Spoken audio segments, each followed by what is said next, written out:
Robert Whittaker, congratulations back in the win column in a big way. You had a massive scream in the octagon after your name was announced. I was waiting for the smile back here. What's going through your mind? I mean, I'm guessing part of it is exhaustion. Yeah, no, I'm very happy.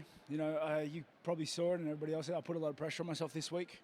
I wanted to correct a lot of wrongs that I made last fight, and I knew the fight I was getting into. I knew the fight that I wanted to give the fans, and they got it. They certainly did. What was that like for you? You mentioned the pressure you put on yourself, emotionally, mentally. How did you go into this one?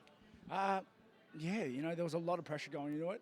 I wanted to, like I said, I wanted to correct a lot of wrongs, as well as my kids are back home watching, and I wanted to show them, like, when you get knocked down, you get back up and you dig, and you don't quit, and that's what I tried to embody tonight.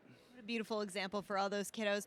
Robert, in terms of Paulo and what he does inside the octagon, hits very hard, throws very dangerous kicks.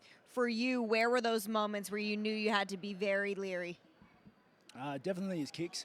I'll give it to him. His kicks were much faster than I thought they would be. Obviously, the spinning heel kick was a little out of the blue, but he's a tough dude. I knew he wasn't going to go anywhere, and I mentioned it in the week leading up to the fight that this was going to be the type of fight it is.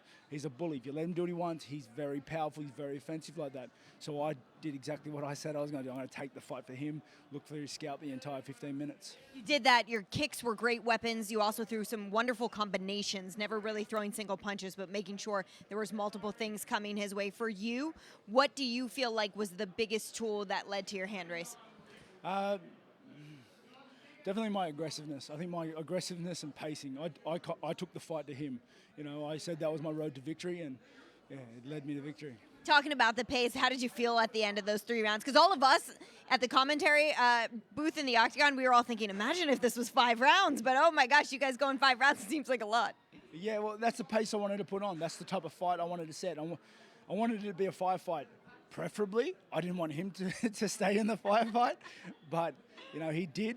And I was prepared for it, and that's what I did. You did everything right to get your hand raised tonight. Robert, I know how much this victory and this performance meant to you. That being said, I know that there's a new champion you would like to get some revenge against, but what does the path look like, also in terms of activity as well? I'm going to go home. I'm going to go rest up. You know, like I said, after last fight, I jumped straight back into camp. I went straight back into the mats. So I'm going to take some time off with my family. Not too much time off, just a little holiday. And then I'm looking for the next one. Much deserved. We can't wait to see you return, Robert. We appreciate your time as always. Congrats. Thank you so much.